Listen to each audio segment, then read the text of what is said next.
아멘. 어,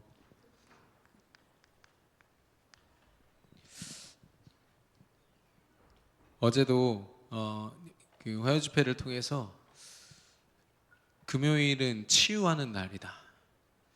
우리의 본질을 근본을 치유하는 날이다라고 이야기했습니다. 저는 이번에 미스바 금요기도회가 그런 치유의 시작이 될 거라고 확신하고요. 그 치유는 아마 많은 것들이 우리가 치유가 되어야 될 겁니다. 우리 안에 그 잘못 각인 뿌리 체질되어 있는 것들, 믿음이 아닌 모습들 너무나도 많지만 가장 중요한 부분은 뭐냐면 나의 가치입니다. 나 한 사람의 가치를 여러분은 어떻게 판단하십니까? 나라는 사람이 어떻게 여러분에게는 묵상되고 있습니까? 저는 렘넌트로 부름받아서 평생을 렘넌트로 살았는데요. 지금 당면한 문제 때문에 자신의 가치가 아무것도 아닌 것 같다라고 느끼는 청소년 렘넌트를 만나보기도 했고, 그런 목회자 자녀분들을 만나보기도 했어요. 대학생이든 청년이든 또 집사님이든 상관없이 형편에 따라서 내 가치가요 들쑥날쑥하는 거예요. 예. 그와 함께 꼭 따라오는 게 뭐냐면 하나님이 나에게는 응답을 빨리 안 주시는 것 같다, 이런 말들이 이게 당연하게 쫓아오고. 여러분은 어떻습니까? 이번 주 강단의 말씀 속에서 하나님은요 우리가 하나님의 소유라고 말씀하십니다. 이게 분기시거든요. 하나님의 소유, 하나님이 주인 대신 인생이라는 거죠. 사단이란 존재는 어떤 모습으로든 응답을 주는 것 같지만 결국 자신에게 올인하게 만들어서 완전히 인생을 무너뜨리는 악랄한 존재입니다. 단 한순간도 내어줘서는 안 되는 대상이죠. 그러나 하나님은요 우리를 너무 소중하게 여기셔서 당신이신 예수 그리스도가 오셨어요.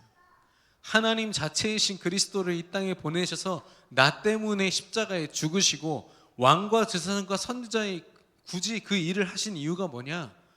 나와 함께 하고 싶으셔서.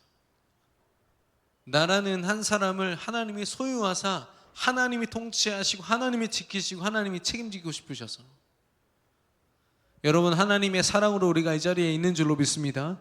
예수 그리스도는요 우리를 세계복음화의 일꾼, 그런 로봇 같은 그냥 단순한 사명자로 만들기 위함이 아니라, 사명은요 사랑에 근거한 겁니다. 하나님의 사랑을 정말로 아는 사람이요 세상을 사랑하고 그 사명 감당하는 거 있죠.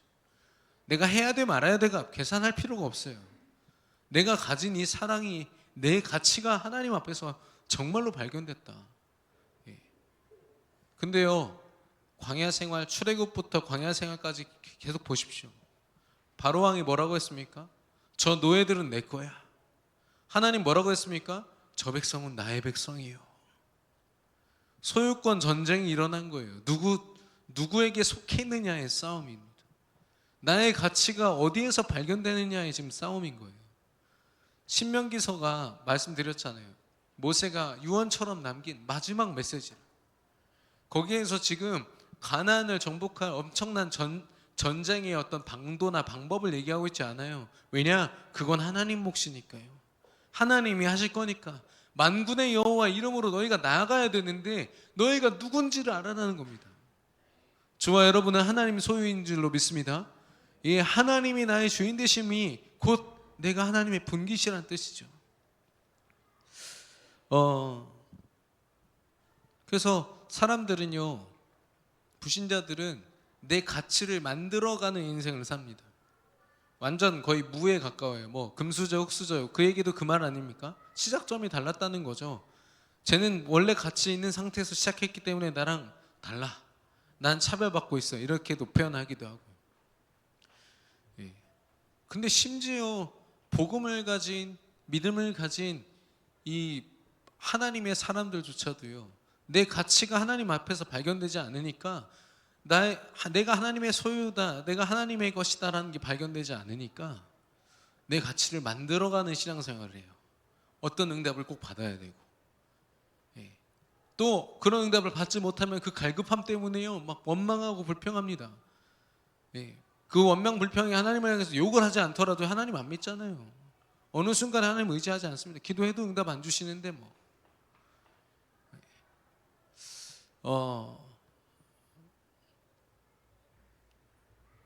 이 국가대표 중에서도요 클래스가 있대요. 한 선수가 태권도 그 선수가 얘기했는데, 어떤 사람은 내가 국가대표로 부름받았고 앞으로 내가 받을 스포트라이트와 어떤 그런 것들, 내 가치를 만들어 갈 것들을 향해서 내가 준비하는 사람들이 있대요. 되게 스타가 되기 위한 사람. 근데 그 사람들을 보면 자기가 볼 때는 되게 불쌍하다는 거예요. 왜냐? 국가대표로 부름받은 자체가 우리나라 대표 아닙니까? 그게 얼마나 큰 가치인데, 국민들이 또 이 스포츠라는 굉장한 시스템이 나를 이렇게 소중한 사람으로 불렀다. 나는 그에 합당한 준비를 한다. 뭐 내가 앞으로 돈을 얼만큼 벌고 이거는 관심 없대요. 왜냐? 내 존재 자체가 이미 그 가치 있는 거니까. 아니 같은 선수인데요 다르더라고. 같은 신앙인인데요 내 가치를 알고 하나님 앞에서 마음껏 달려가는 사람이 있는가 하면 여전히 채워지지 않는 내 안에 있는 그 궁핍함과 갈급함을 가지고 살아가는. 그럼 기도도 질이 다르겠죠. 당연하겠죠. 하나님 채워주시옵소서. 목마릅니다. 저를 채워주시옵소서. 배고픕니다. 죽을 것 같습니다. 하나님, 모든 게 하나님의 것입니다. 내가 비록 배고프고 굶주렸고 목마르지만 이 또한 하나님의 계획인 줄 믿습니다. 내 가치가 이런 문제들 때문에 떨어지지 않도록, 가치가 폄하되지 않도록 하나님 믿음 허락하여 주옵소서. 완전히 다른 신앙생활의 모습이 되는 거예요. 여러분의 가치가 세상과 다른 흐름 때문에 폄하되거나 가치가 상실되는 일이 없기를 예수님의 이름으로 축원합니다. 그러려면 어디서 발견돼야 돼요? 하나님 안에서 내가 발견돼야 돼요.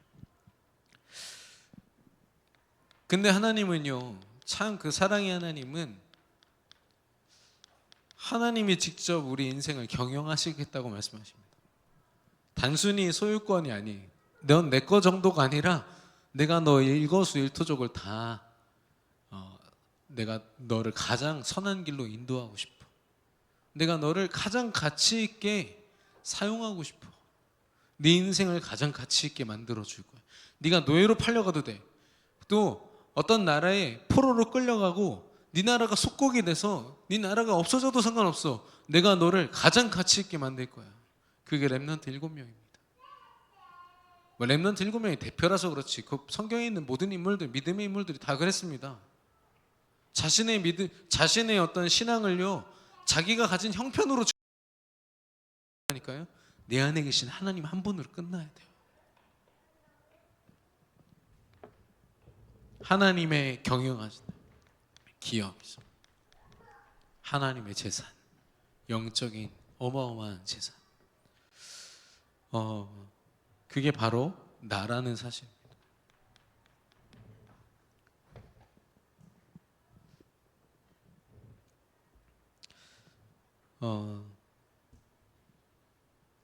완전한 가치로 하나님이 예수 그리스도 그 반석 위에 저와 여러분을 세우신 줄로 믿습니다. 비록 형편이 세상 앞에 비교할 때 가진 게 없고 뭐 부족한 게 많고 여전히 또 우리 안에 아픔도 있고요. 그런 거 비교할 때 멀쩡하게 우리보다 더 잘 사는 사람도 보면 부럽죠. 육신적으로 그렇습니다. 그러나 하나님이 한 사람을 구원하실 때는요 99%의 완전함을 가지고 1%를 강요하시는 분이 아닙니다. 야, 너 부족하잖아. 너 열심히 살아. 신천지처럼 여호와 증인처럼 길거리에 나가서 너 전도지라도 돌려야 너 완성되지 않겠니? 네 구원을 네가 어떻게 확신할 수 있어? 이런 이상한 하나님이 아니시라는 거예요. 예수 그리스도를 통해서 다 이루었다. 모든 것을 확정하시고 그 완전한 여정 가운데 저와 여러분을 부르신 줄로 믿습니다. 저와 여러분이요. 나의 가치를 어디서 발견하느냐.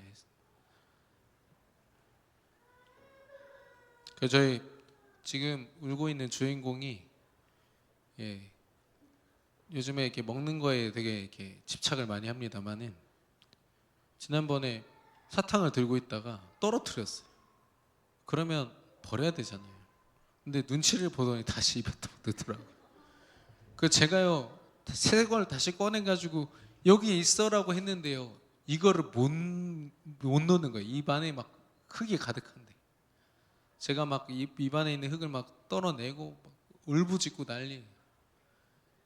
새 사탕을 입에 넣기 전까지 계속 울었어요. 본인이 모르는 거죠. 당장 내가 지금 쥐고 있던 거 그거 못 놓는 거예요. 진짜 가치 있는 거 주면 당연히 그걸 버릴 수 있어야 되는데 사실상 그게 가치 있는지를 모르니까 못 놓는 거예요. 우리가 우리 인생에 왜 미련이 남고 왜 불신앙이 가득합니까? 죄송합니다. 왜 우리가 하나님 앞에 온전히 서지 못하죠? 저 좀 충격을 받은 게 뭐냐면 저랑 되게 친했던 중직자 그 분한테 사문을 얘기했더니 솔직히 자기는 되게 사치스럽게 들린대. 바빠 죽겠는데 하루 종일 너무너무 바쁜데 내가 오늘 받은 말씀을 뭐 이렇게 뭐 한 줄이든 두 줄이든 정리하는 시간이 그게 목사님은 가능할지 몰라도 자기는 너무 힘들 것 같다. 그러냐. 저도 이제 그렇게 얘기를 하시니까 더 말을 할 수가 없겠더라고요. 그래서 기도하겠다 얘기를 했는데 그렇습니까, 여러분? 그분은 그분의 어떤 시간표가 있겠죠. 근데 여러분은 어떻습니까? 정말로 그 정도로 여유가 없고 아무것도 할 수 없을 만큼 하나님 앞에서 내 삶이 글자 한 자 하나님 앞에서 정리된 게 없어요. 가치 있는 건요 보증서라도 있다는데 내 삶의 보증서가 여러분 하나님 앞에서 있습니까? 우리 아이한테 내가 이렇게 기도하고 있고 내가 이렇게 예배하고 있어, 하나님 앞에서 이렇게 살아가고 있단다, 여러분 남겨줄 24시간이 있습니까? 지금 모세는요 이 얘기를 하고 있는 거예요. 내가 분깃으로 하나님의 기업으로 내가 이제까지 이렇게 살아왔고 이렇게 소통했고 그 하나님이 너희와 함께 하실 것이다. 이걸 지금 어마어마한 유산으로 남겨주고 있는 거예요. 가나안 정복하는 거 그거 하나님이 하실 거야. 네 여정의 주인이 누군지, 네가 맡겨야 되는 대상이 누구인지, 네가 어떤 말씀을 듣고 어떤 기도를 해야 되는지 지금 분명한 모세가 얘기를 하고 있는 거예요. 그게 모세의 마지막 얘기였어요. 왜냐? 본인 그렇게 살았으니까.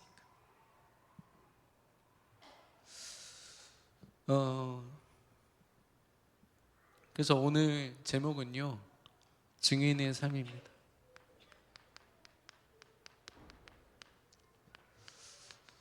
사도행전 1장 8절에 오직 성령이 너에게 임하시면 이라고 있습니다. 성령이 임하시면, 성령이 다 하신다.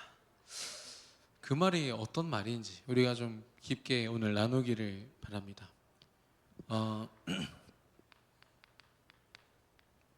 영적인 실체,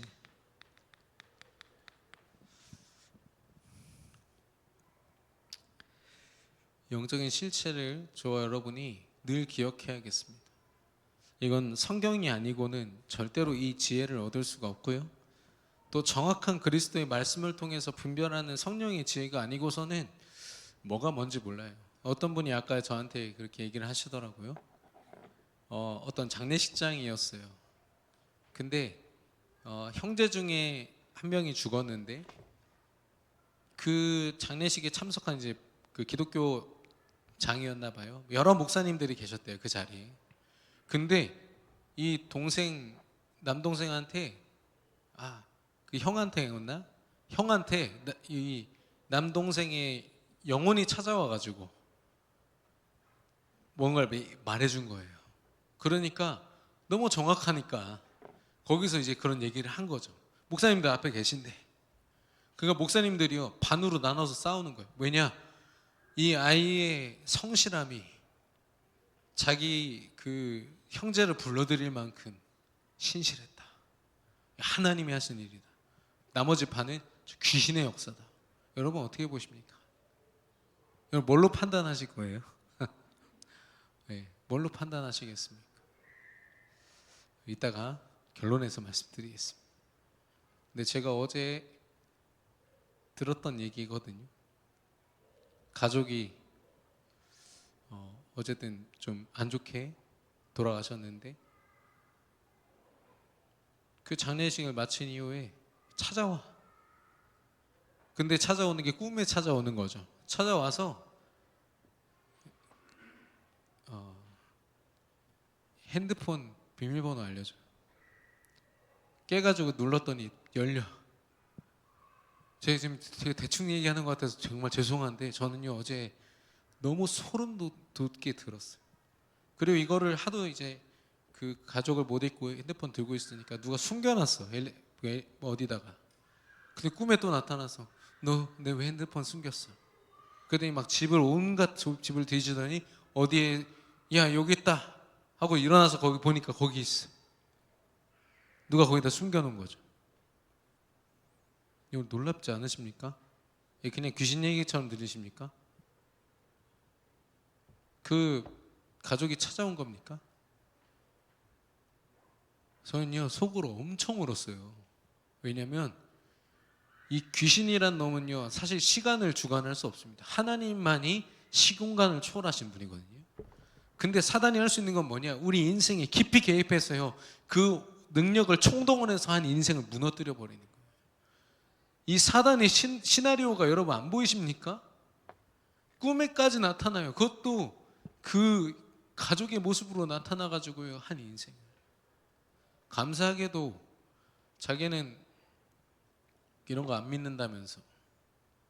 안 믿는데 너무 정확하게 맞고 찾아다니는 무당마다 똑같은 얘기를 해야 되니까 부인할 수는 없는데 자기는 솔직히 안 믿어진다 이렇게 얘기하더라고요. 그러니까 무당이 그랬대요. 탐난다고. 귀신도 이길 만큼 이렇게 센 사람 처음 봤다면서. 되게 탐난다고 그랬대. 사단의 역사 여러분 어떤 사람은 지금도 뭐 귀신 같은 거 있습니까? 심지어 우리 랩런트들도 그래요. 진짜 있나요? 저는 아직 본 적이 없는데요. 오늘 저를 통해서 또 말씀하게 하시는 것 같아요. 어느 정도였냐면 무속인이 얘기를 해주는데 그 가족과 옛날에 했던 아주 비밀 얘기 같은 게 있어요. 둘이 아니고선 절대 알 수가 없고 한 명이 죽었으니까 이 사람이 발설하지 않으면 절대 누구도 알 수 없는 얘기를 무속인이 와갖고 그 얘기를 해주는 거예요. 네 가족이 이거 꼭 전내해 달라고 했다고. 여러분 어떨까요? 저 같으면요 제가 만약에 그리스도 언약 없었으면 신 받지 않겠습니까? 그거 뭐 탁탁탁 들어맞는데 그거.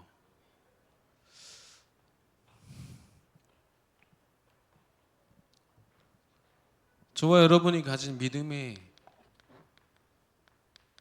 믿음이라는 것의 실체가 무엇입니까? 실제가 무엇입니까? 야, 나 예수 그리스도 믿어. 이게 우리 보편적인 얘기고 우리 막 가슴팍 두들기면서 여기 계시다 하잖아요. 그게 믿음입니까?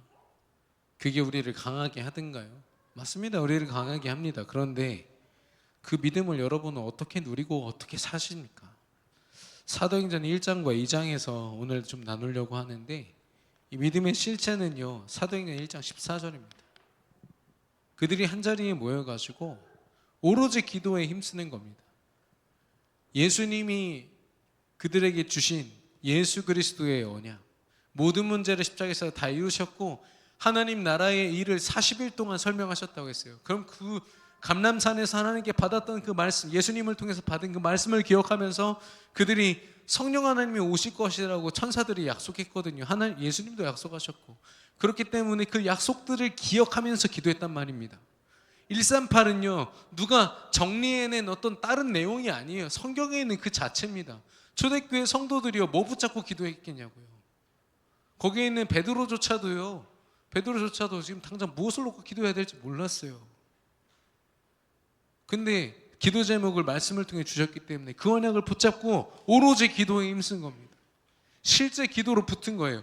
이 말씀 뭐 어떻게든 되겠지가 아니라 이 말씀이 내게 임하여서 내 삶과 내 호흡과 내 모든 것이 되도록.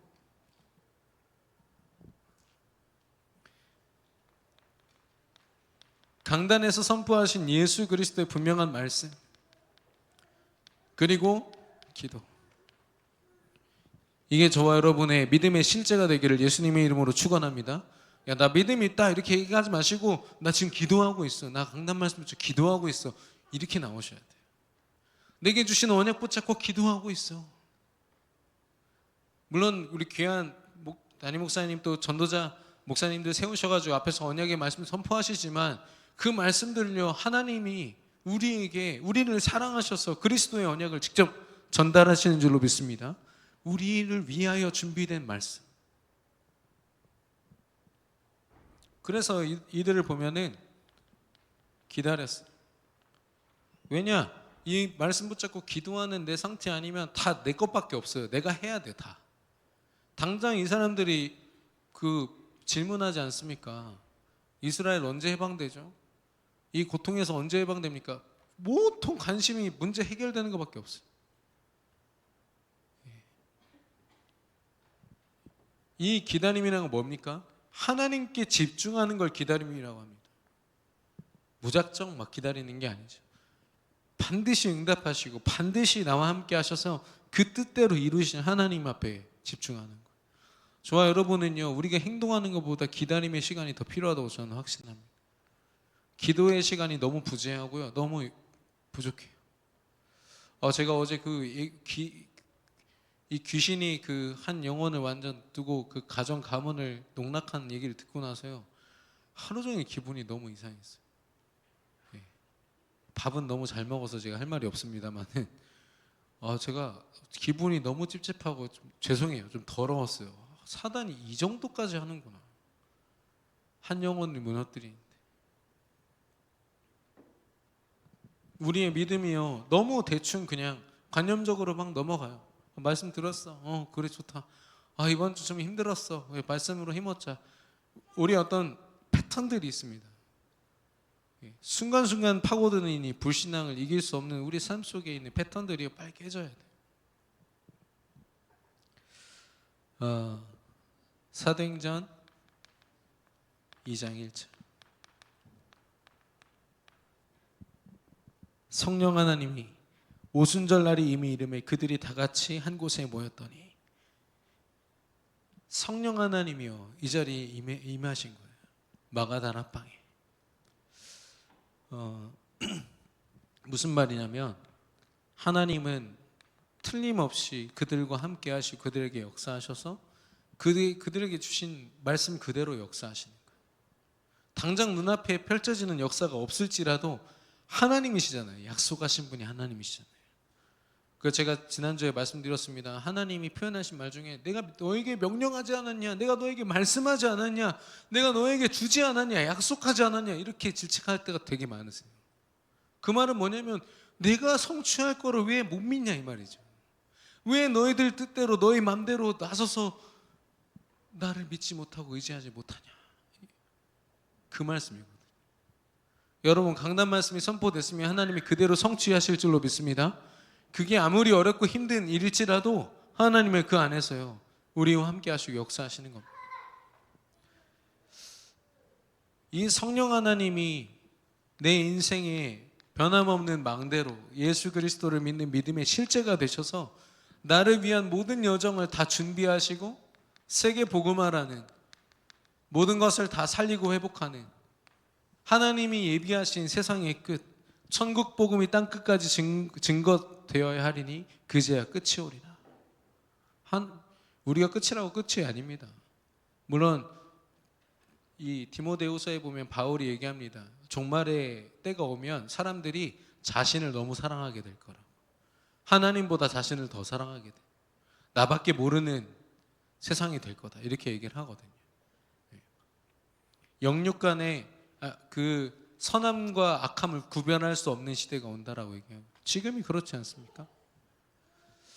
요즘에 보면 이게 쇼츠라고 해가지고 어떻게 보면 영상 막 10분짜리 보는 것보다 쇼츠에 이렇게 봐가지고 짧게 설명하는 것들 있잖아요. 그걸 보면서 이게 뇌파를 측정해 보니까 뇌가 팍팍 튀어요. 왜냐면 한 10초, 20초 안에 그 내용을 막 함축해가지고 표현하다 보니까 재미없으면 여러분 넘기잖아요. 계속 뭐야 이거 하면서.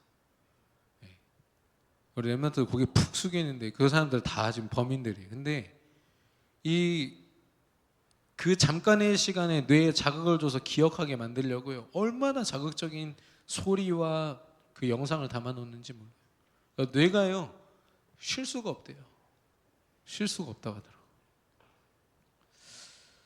하더라고요. 하나님이 원하시는 인생의 영적 세팅이 이겁니다. 하나님이 정말 우리 인생을 보장하시는 방법이에요. 내가 너에게 이걸 다 준비했어. 내가 이렇게 역사할 거예요. 이 세팅을 하나님은 이미 가지고 출애굽하셨고 광야에서 다 책임지셨고 가나안 정복까지 책임지셨단 말이에요. 근데 이스라엘 백성들을 뭘로 쳤어요? 내가 누군지를 몰랐어요. 내가 누구에게 속해서 누구의 인도를 받아야 되는지 몰라서 황금 송아지 만들고 끊임없이 불신하고 불평하고 그러면서도 또 철판 깔았는지 나 여호와의 하나님의 이스라엘 백성이라고 얼마나 또 이렇게 얘기하는지.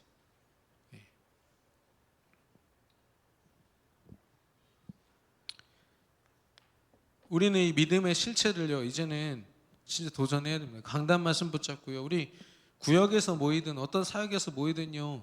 우리 중직자분들은 적어도 이런 포럼이요 24시간 속에서요 이제 나와줘야 돼요. 여러분한테 말씀 정리해가지고 그거 잘 정리해서 그거 잘 전달해라. 아니요, 사람들 정리 잘합니다. 중요한 건 뭐냐, 이 말씀을 통한 하나님과의 나와의 관계가 오늘 어떠했는가를 포럼해야죠. 이번 주는 내가 제일 실패했습니다. 다음 주에 잘하려고 합니다. 이런 고해성사 같은 포럼 이제 그만하시고 내 세밀한 감정들, 생각들. 제가 말씀드렸잖아요. 신천지가 저 아무리 봐도 저렇게 부실한 말씀 갖고 어떻게 사람들을 저렇게 모으고 그것도 심지어 교회를 멀쩡하게 다니던 사람들을 다 빼내가지고 자기들 편으로 만들고 말이야. 뭐지 했는데요. 극성인 신도들은요 전부 다 영적 체험을 다 했더만요. 부인할 수 없는 뭔가를 체험했어요. 귀신의 능력이죠. 병이 나은 사람들은 말해도 소용이 없대요. 바꿀 수가 없대요. 치유라는 게 그렇게 무섭습니다.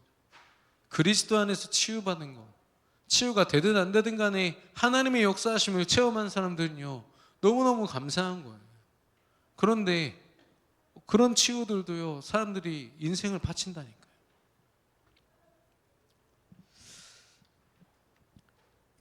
현장에서 하나님의 이 믿음의 실체를 가지고, 이 믿음을 가지고 우리가 학업을 감당한다.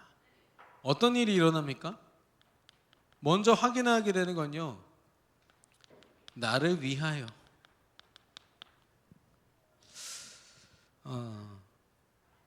하나님이 준비하신 것들, 내게 주어진 사건과 사람,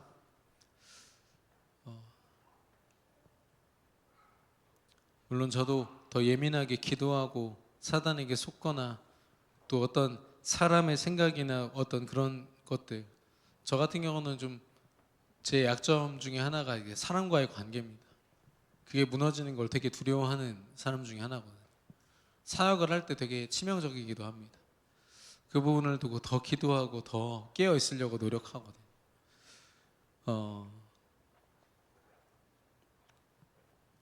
근데 나라는 한 사람에 집중되면요, 나를 위하여 준비하신 하나님의 뜻을 볼 수가 없어요. 나 힘들게 한 사람, 나 힘들게 하는 사건, 이건 왜 있지, 뭐 하지, 이런 고민 걱정만 하다가 시간 다 가버립니다. 근데요, 요셉부터 해서 렘넌트들을 보면 그 극한 어려움 속에서 이거 하나님 계획이다라고 받아버려요. 왜냐? 그냥 무작정 뭐 하나님 계획이 있겠지, 이게 아니라요, 내가 말씀을 붙잡고 내가 분명히 기도하고 있는데 이 어려움이 왔다면 이거 하나님 내게 주신 거다라고 인정해버리는 거예요. 그럴 수도 있어가 아니라 하나님 어떻게든 하시겠지, 이것도 아니고 이거는 하나님이 내게 주신 거예요. 뭐 좀 쉽지가 않죠 사실. 근데 저는 그게 하나님이 믿음 주시면 가능하다고 믿습니다.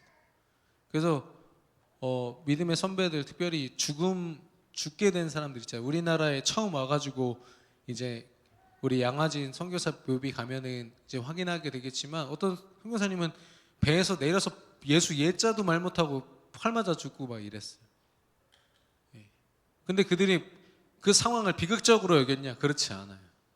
그 가족들이 비극적으로 여겼냐? 그렇지 않아요. 왜? 증거가 뭡니까? 그 사모님, 아내 되시는 사모님이 그 다음 2차 선교 때 와요. 자기 남편이 거기서 죽었단 말이에요. 근데 2차로 와요. 애들 다 데리고 와요.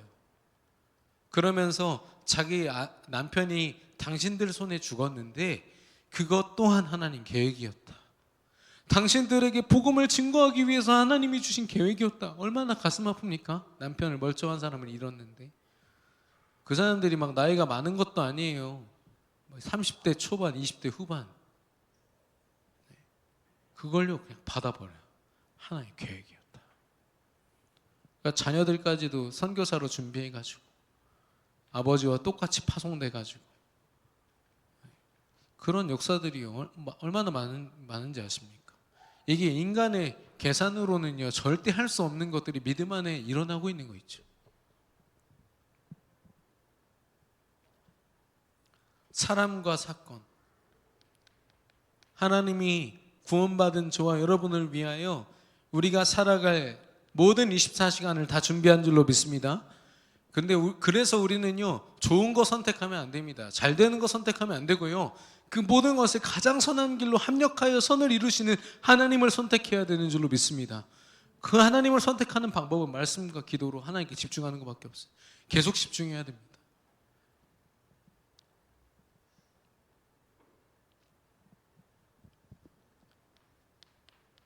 그리고 하나님은 나를 통하여 하나님의 뜻과 계획을 성취하십니다. 사도행전 2장 4절에 보니까 초대교회 성도들이 성령을 받았어요. 각자에게 임한 불길을 확인했단 말이에요. 그랬을 때 이들이요 현장에 나아가서 이제 복음을 전하는데, 그 복음을 전하는 우리가 생각하는 마지막 순간 아닙니까? 우리의 행위로서 드러나는 예수가 그리스도입니다라고 말하는 순간조차도 뭐라고 하냐? 성령의 말하게 하심을 따라라고 했어요. 그럼 사실상 복음이 내 안에 누려지고 내 안에 언약으로 전달되고 누려지고 전달되는 것까지, 증거되는 것까지 모든 게 다 누가 하시는 거예요? 성령 하나님이 하시는 겁니다. 성령 하나님이 하시는 거예요. 그러니까 이들이 15개 나라 방언을 다 얘기해요. 15개 나라 언어를 이야기하면서 그 지역에서 온 사람들에게 정확한 복음을 다 선포하는 거예요.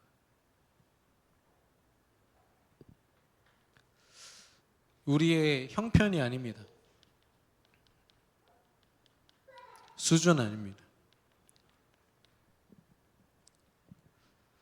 그리고 우리가 받은 그동안의 어떤 응답 때문에 하나님이 더 응답을 주시고 그런 게 아닙니다. 성령 하나님은 우리를 가장 선한 길로 인도하시는 분이신 줄로 믿습니다. 여러분이 오늘 어떤 증인으로 살겠다라고 정말로 결단하신다면 내 삶이 이제는 복음을 증거하는 증인으로, 특별히 이번 추석 때 많은 우리 일가 친척들과 내가 소중하게 여기는 그 사람들 앞에 내가 정말로 하나님의 자녀로 서고 싶다라고 얘기하시면, 사실 우리가 입을 벌려서 말하는 그것보다 더 중요한 건 내 안에 말씀이 계속 묵상되고 있어야 돼요. 성령 하나님이 역사하시도록, 주관하시도록.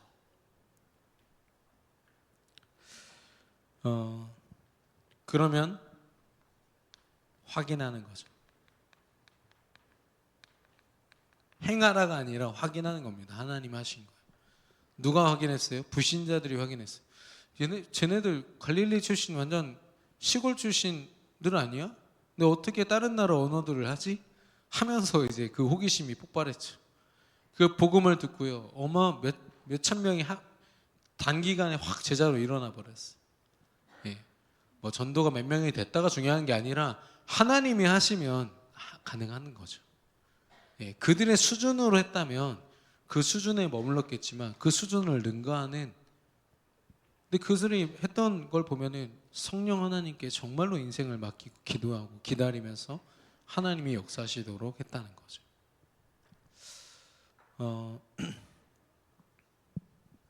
네, 뭐라고 하셨습니까? 증인이 되리라.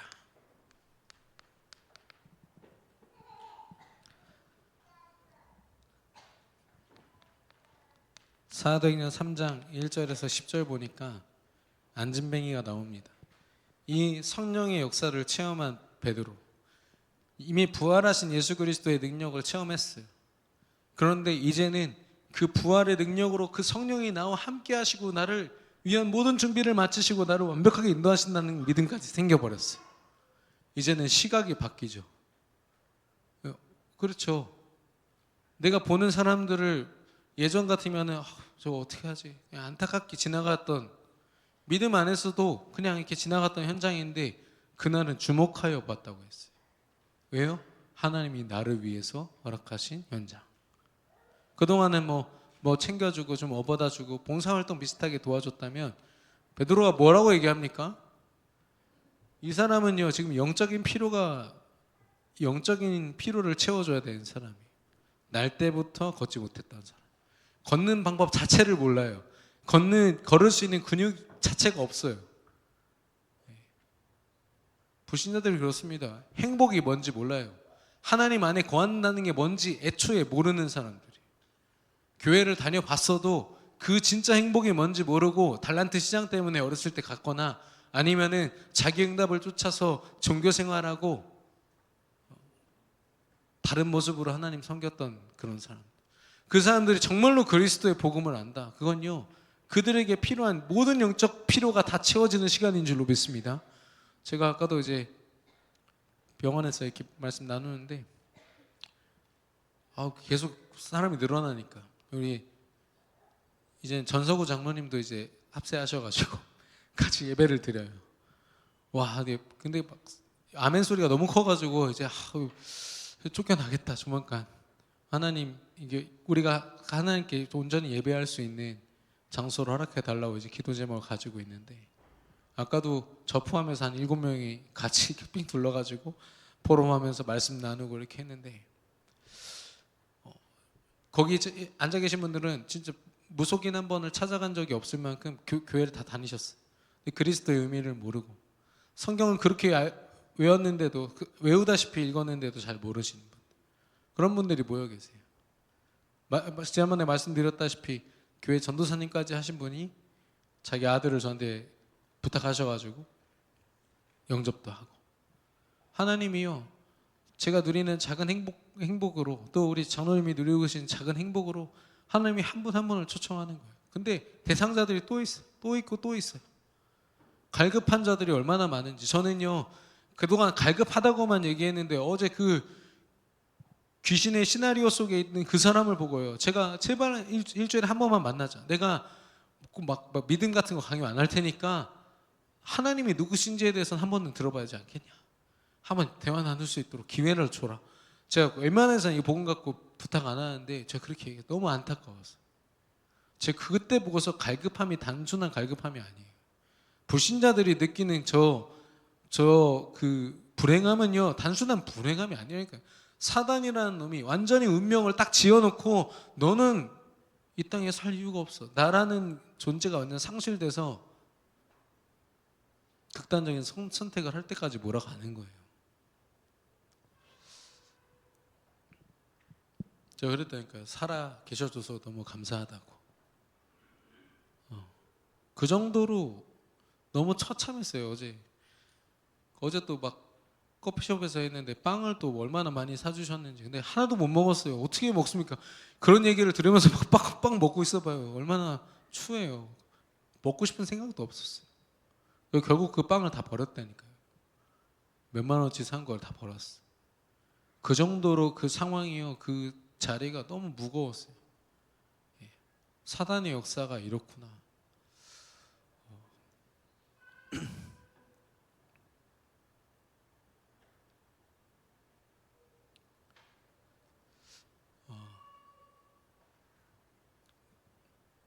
저 그 다락방에 같이 참석하시는 분이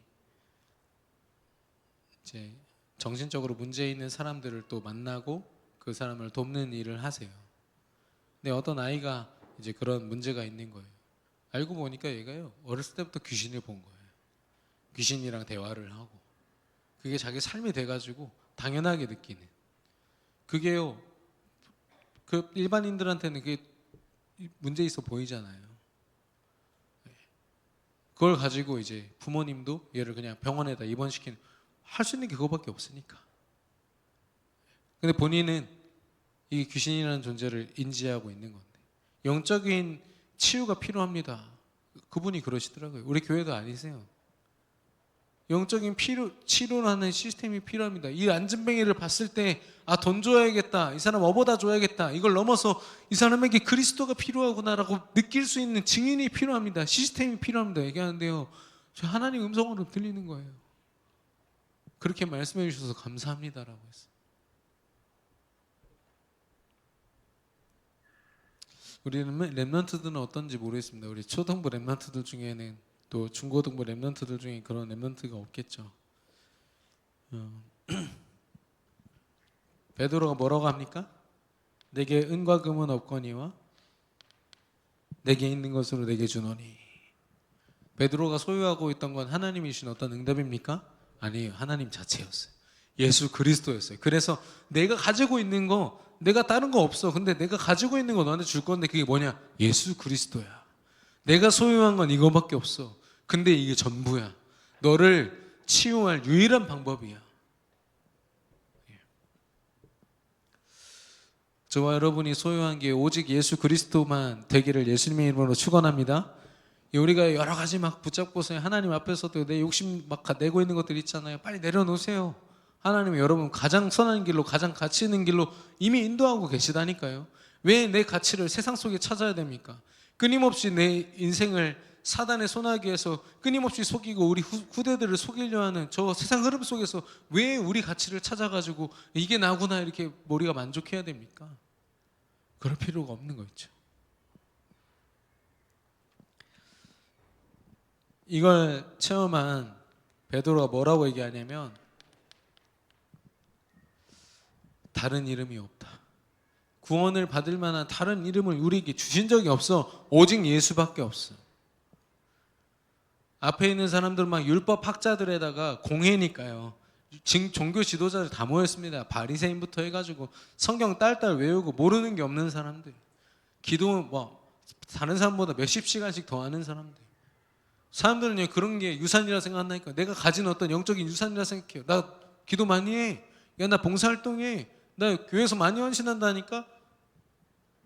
그게 아니라 내 안에 하나님이 계셔. 베드로가 이 얘기하고 있는 거예요. 다른 이로서는 구원을 받을 수 없나니 천하 사람에게 구원을 받을 만한 다른 이름을 주신 일이 없음이니라. 저와 여러분의 고백되기를 축원합니다. 그래서 이걸 베드로와 함께 체험한 이 사도행전의 초대교회 성도들이에요. 집에 있든지 성전에 있든지 예수가 그리스도라고 말하기를 그치지 않았더라, 쉬지 않았더라 라고 했어요. 그 바로 전에 무슨 절이 나온지 아십니까? 그들이 예수 이름 전하는 것 때문에 능력받는 것을 감사함으로 여겼다고 했어요. 미쳤죠 완전. 방금 전에 채찍질 당하고 막 예수님 이름 전한다고 막 그 복음 때문에, 복음 전하는 것 때문에 막 고문받고 했는데 그걸 감사함으로 여겼다고 했어요. 왜냐? 내 인생 하나님 준비하시고 인도하고 계시니까. 그것도 나를 위하여, 가치 있는 나를 위하여. 그래서 이 사람들을 보면은 절대 가치를 발견했어요. 내가 어떤 존재고 내가 어디 소속돼서 어떻게 움직여져야 되는지를 하나님 앞에서, 언약 앞에서 완전 결론 내린 거예요. 그래서 이 가치를 따라가다 보니까요, 이들이 절대 감사를 고백하고 절대 증인으로 서 있는 거예요. 어딜 가도요 다른 소리 하지 않아요. 예수가 그리스도다 이야기하는 거예요. 왜냐하면 그게 가장 내게 가치 있고 이 사람을 가장 가치 있게 만드는 유일한 방법이니까. 예. 그래서 하나님 뭐라고 하셨습니까? 이들을 향해서 오늘 본문이죠. 증인이 되리라. 너는 이 믿음의 실체 되시는 하나님과 함께 말씀 붙잡고 기도하기만 해. 그러면 내가 너를 위해서, 너를 통해서 내가 역사할 거야. 그러면 영적으로 갈급한 자, 영적으로 복음이 필요한 자들을 내게 만나게 하고 그 앞에서 네가 소유하고 있는 그리스도를 설명케 할 거야. 그거 다 내가 할 거야. 증인이 되리라. 여러분, 저와 여러분이 증인의 축복 속에 이미 있는 줄로 믿습니다. 증인의 여정을 걷고 있는 줄로 믿습니다. 증인이 되리라는 언약 그 말씀의 주역들이신 줄로 믿습니다. 예. 그래서 이번에 사실 금요기도회 때 가정 가문을 두고 좀 집중해서 통성기도하는 시간도 가지려고 합니다. 근데 가정 가문뿐만 아니라 현장 캠프까지 내가 아는 지인들 영적으로 여러분이 가진 행복 그 어떤 그릇 속에서요 한번 쭉 둘러보세요. 여러 명도 필요 없습니다. 가장 가까운 사람들. 예. 그 사람을 두고 정말로 기도해 보는 거죠. 우리의 준비가 필요합니다. 무슨 말이냐면 하나님 다 준비하셨는데 무슨 말이냐? 말씀과 기도로 내 안에 뭐가 있는지 내가 어떤 존재인지를 확인하는 거예요. 여기에 한 가지 더 하셔서 말씀하셨죠. 하나님이 나의 분기시요 하나님이 나의 유산이시다. 내가 가진 건 그리스도밖에 없다는 표현과 같습니다. 그걸요 집중하는 거예요. 하나님 앞에서요. 그거 준비하는 겁니다.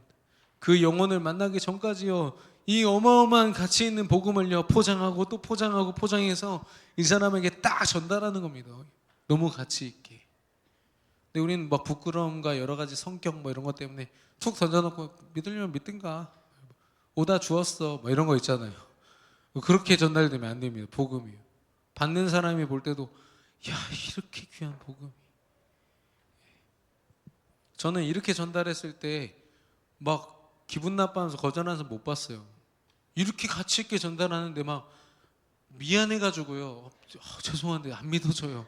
막 미안해해요. 미안해. 어쩌면 우리가 이 복음을요 너무 가치 없게 전달할 때도 있어요. 너무 내용적으로만 전달할 때가 있다니까요. 믿음의 실체가 전달돼야 하는 겁니다. 그래서 저는 이 준비는요 누리는 겁니다. 삶 오늘로 하루하루를 그리고 선물을 전달하는 거죠. 전달할 때 어떻게 전달해요? 정확한 복음을. 물론 복음 전달하라고 하면 저는 당연히 왕 제사장 선지자 그리스도 설명합니다. 근데 제가 설명하는 거는 단순한 그리스도가 아니라 지금 나와 함께 하신 하나님을 전달하는 거예요. 이게 진짜 정확한 복음입니다. 네, 내용에 너무 집착하지 마시고 내용만큼 더 중요한 게 뭐냐? 내 상태입니다. 내가 정말 누리고 있는 하나님. 네, 내 형편이랑 상관없습니다. 내가 가진 수준은 상관없습니다. 내 돈 때문에 이 사람이 믿으면 그거는 온전한 믿음 아니에요. 내가 건강하기 때문에 이 사람이 믿으면 그 믿음도 믿음이긴 하지만 온전한 믿음이 아닐 수도 있어요. 예. 그러나 이 사람이 내 안에 계신 그리스도를 보고 그리스도를 만났다면 완전한 거죠. 예. 여러분 정확한 복음을 전달하는 증인 되시기를 그리스도 이름으로 축원합니다.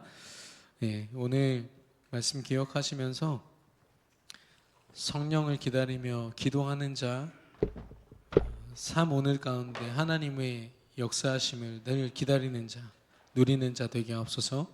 우리 성령이 오셨네 함께 찬양하겠습니다.